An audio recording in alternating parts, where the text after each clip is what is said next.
So we will hear from the Castries Central MP, Housing Minister Richard Frederick, reacting to Cameron Laure. And this is the statement that Cameron Laure made just a few days ago on the program, The Threesome in the Morning, right here on Power 97.9 FM. And what he was doing at the time was saying, with regard to the revelation by the minister that he has files and files of information that he received from the police. The president of the PWA said that this is illegal and this should be investigated, and called for the intervention of the island's police commissioner, Mrs. Melius. This is the PWA president, Cameron Laure. He said that he received the police gave him the information. Yes. I will start by saying this. One of the biggest issues facing the police in terms of public distrust and, public not having faith in the police, and you hear it all the time, people say, the police give out information, and the police, somebody makes a report, and by the time they turn it back, the police would have called, the person that they're reporting, and they would have given the information. We have tried our best, I think, as a force to put systems in place to mitigate those issues. And so you have the crime hotline, and persons can report anonymously and so on, so that the identity and the details of the report does not, the police does not give it out. In this instance, it is sad that it has happened, and you have a government official, at the highest level, indicating to the public openly that the police is actually doing that. And it is a form of corrupt practice. And it is that this person has condoned the police giving out information as it pertains to an individual that they may have been investigating. Now, this is wrong. It cannot be acceptable. And I think it is something that, even from the office of the commissioner has to speak out against. We have to admonish these behaviors when it happens. And so I think it is sad that it had to happen, and I think it's sad that it was brought out in the open, by the individual who brought it out. And I will call on the commissioner even to speak out and to speak to police officers, because corruption, there are instances when you could engage in corrupt practice on your own. But in a lot of instances, you need somebody else to facilitate that type of corruption. You understand? And this is... It can't be just one person. It can't be just one person. And so we have to speak against it. We cannot condone it, and it seemed like it was being condoned even by the person who received the information, given the position that this person holds in the government of St. Lucia. So it is sad, and the Police Welfare Association, strongly speaks out against it. And ask even the commissioner to speak out against it. And all what I say, I have a file big so. I have a file big so. Because the police officers just started feeding me with the information I needed. And all what I say, I have a file big so. I have a file big so. Because the police officers just started feeding me with the information I needed. So that was the initial statement that was made by Richard Frederick on his program, Can I Help You, made on Thursday of last week. Now, a few days later, that'll be a Monday of this week, we heard from Mr. Cameron Laure, and we played that clip earlier on. This is what, in response, the MP for Castries Central said last evening on his program. Cameron Laure, you ever investigate a case? You ever went to court?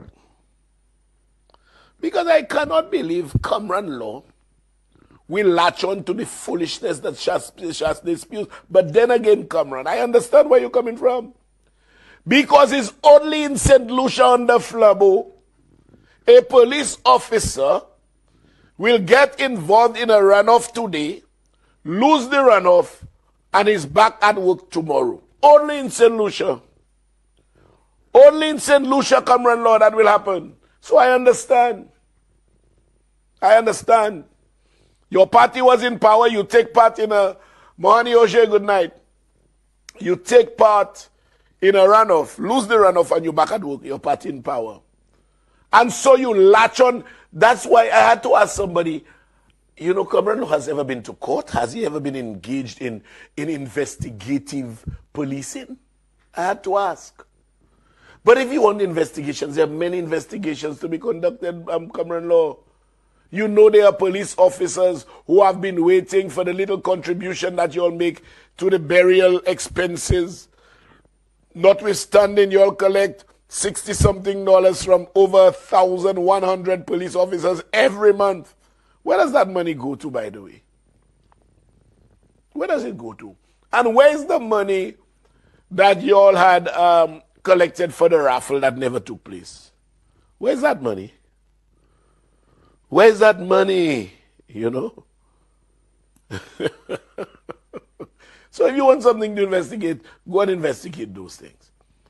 Conduct investigation and lay charges. So you just heard there from the housing minister last evening. To the best of my recollection, Mr. Cameron Laure did not participate in a runoff to contest any seat in the run-up to the last general election. So we have, I'm hoping that we have Mr. Cameron Laure online right now via WhatsApp. Let's see if we can engage him. Hello, good afternoon to you, Mr. Laure. Good afternoon. Good afternoon. Good afternoon to you, sir. You would have heard the reaction that was made by the housing minister to your initial comment on the Power 97.9 program, the threesome in the morning, when you asked for the police commissioner to issue a statement in light of his revelation that he has received files and files of information from the police. What's your response to his reaction last evening? Timothy, I don't even know now. I've gotten a chance to calm down a bit, whether to laugh at the minister or to actually take him seriously. But at no time did I ask for an investigation into any matter. I understand that, and think of it logically. An investigation into this would be an exercise in futility. The minister would not give the names of any police officer who would have given him information. But he had an excuse as to what type of information and how, and justified the actions of or tried to justify the actions of the police officer. But you would have remembered a few programs ago of the minister when he said that a particular police officer made a report against him. And the police officer, whilst the police officer was making the report, he was already receiving information, phone calls from police officers to let him know that a police officer is making a report against him. You know, so it even compounds the issue that it happens, at least to him, the information goes. And that matter has never been investigated. You understand? So the minister continues to make statements, especially where I'm concerned, that is false and has absolutely no basis. You know, the minister made some statements last night to suggest, and it's not the first time that he has made those statements, to suggest that I took part in a runoff and I am still a police officer. He has said categorically that I should not be a police officer because I took part in a runoff. That is false. I have never taken part in a runoff.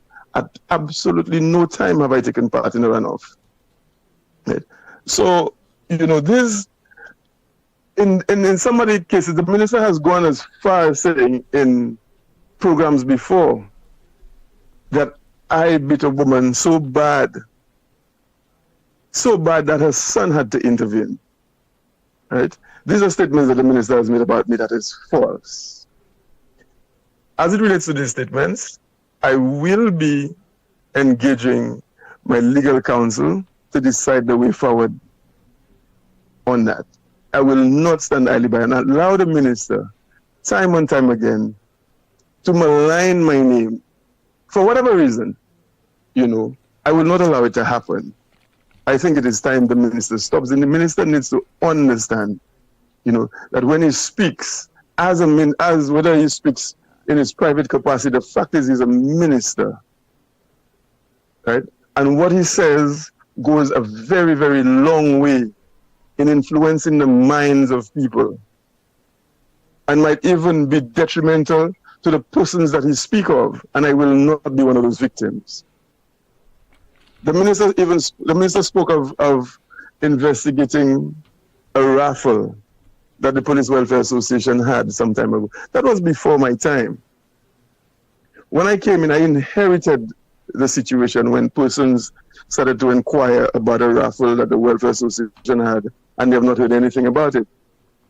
What we have done, we have written to the persons who would have formed part of that committee and asked for an explanation as to what has happened, where is that raffle at this point, and to know what we should do, to remedy that situation.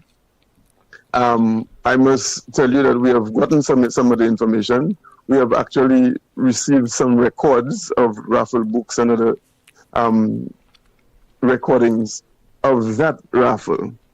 So we will be responding to those persons who would have bought tickets and were inquiring. The minister went further to speak of our police distress fund. And these things are very serious against him. And it goes to show that the police officers are providing information.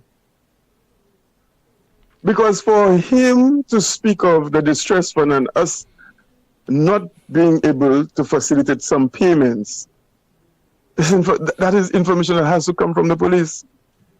So every time he speaks, he compounds the issue of police providing information, and he needs to stop. And that's why I will continue to call the commissioner to speak to the police. You understand? Speak to the officers. And I, as the president of the Welfare Association, is asking police officers to refrain from that practice. I will continue to do so. We need to be professional. Right? As it pertains to the distress fund, every police officer pays $20 towards that fund. $20. At the end of a given month, you may have $25,000 being collected. And I inherited the situation, the current situation. I inherited it. Every police officer, upon the death of a parent, any parent, both parents, the spouse, and children of any police officer, that police officer is entitled to $5,000. There are police officers with 2 and 3 and 4 siblings in the police force. Like me, I have 2 other siblings. If a parent dies, each of these police officers receive $5,000. On average, per month, we receive at least 6 to 7 deaths applications. That is already way over what we're collecting.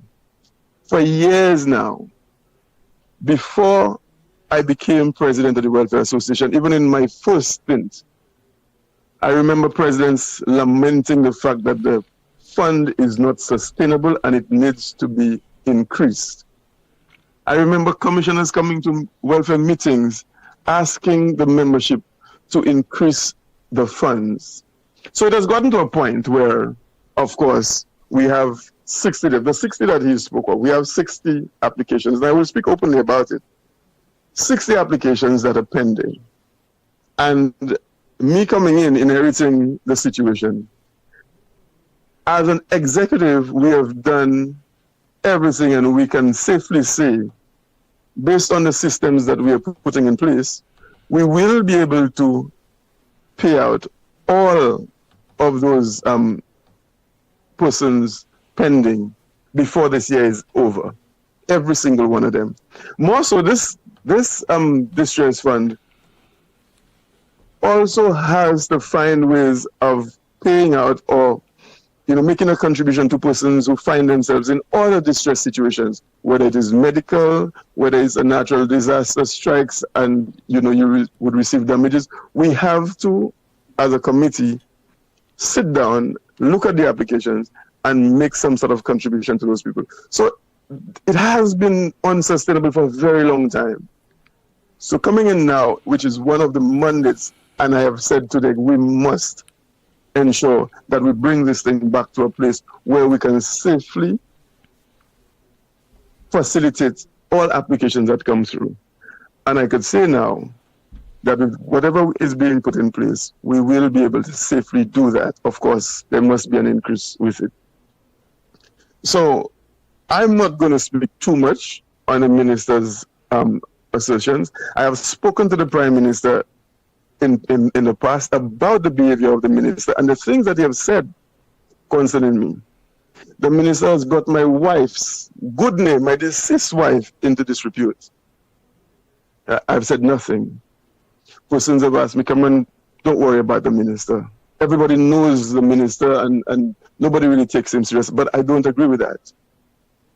So now I think enough is enough. I will not stand for it anymore. I've spoken to the Prime Minister. The Prime Minister assured me that he will speak to the minister about it, because I said to the Prime Minister, if the minister continues, I will not sit quietly. I can respond, and I will respond. There are a lot of things, and the police, Tim.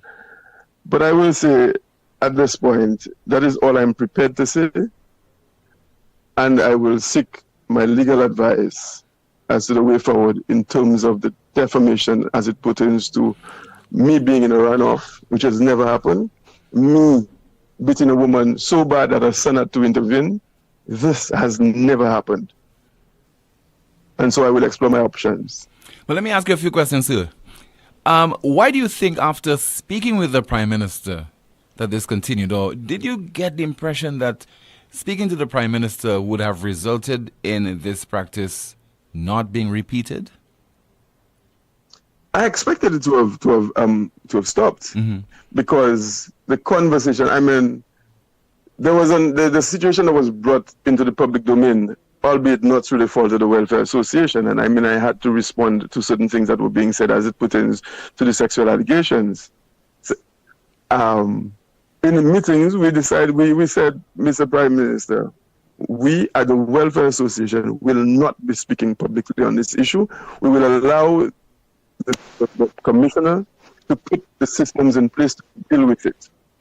And we have refrained from speaking publicly. I've been asked about it before.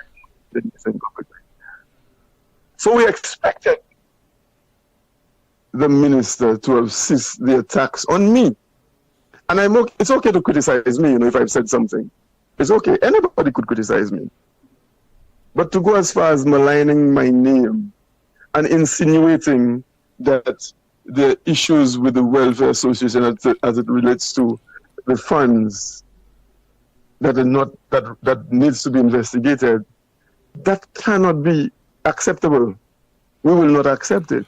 So yes, I expected him to have stopped, but there seemed to be something deeper that is causing him to, every time my name comes up,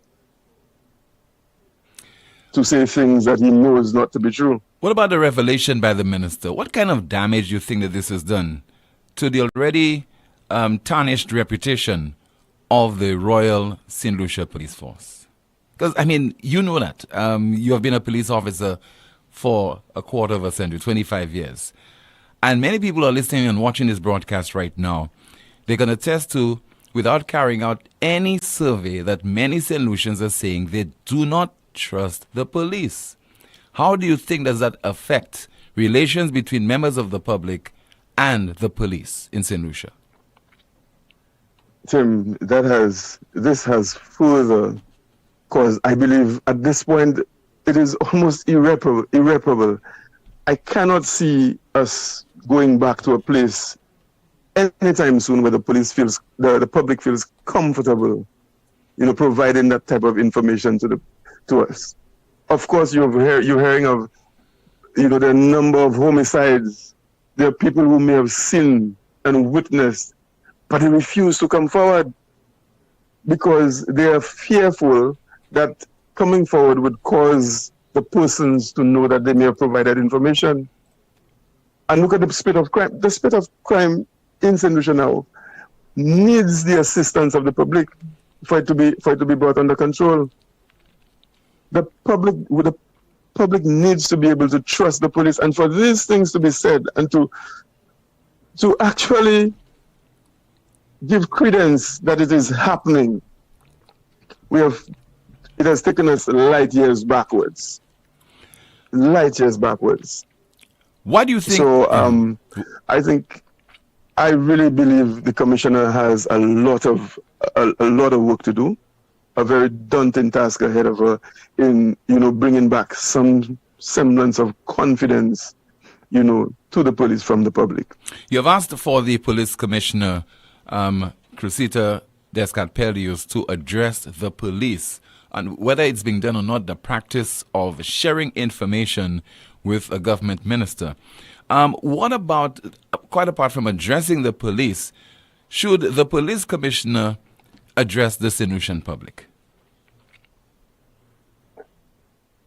That is left for the police commissioner to decide as to whether she wants to address the public at large or not.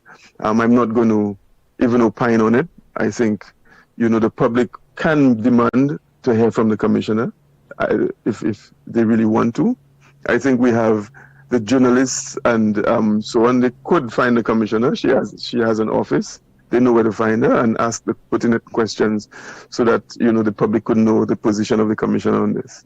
Finally, what do you expect from the Prime Minister? Because you said you've had conversations with him. Do you plan to speak with the Prime Minister again? Well, the Prime Minister, and I must say, the Prime Minister has always made himself available anytime the Welfare Association has called or has asked to meet.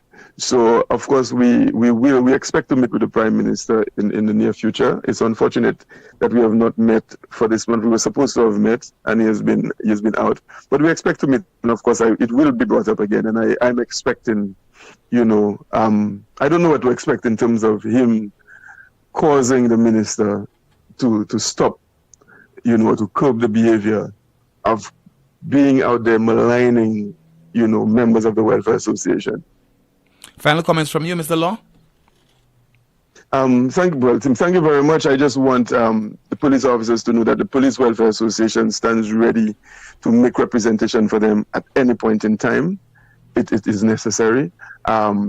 We believe in professionalism as an organization, and I'm calling on police officers to exercise professionalism in the day-to-day duties. We have a job to do it without fear or favor, but at the same time, we need to be professional in the way we behave. Thank you so much, sir. Thank you for speaking with us on NewsSpin. No problem. You're just there from the president of the Police Welfare Association, Mr. Cameron Laure.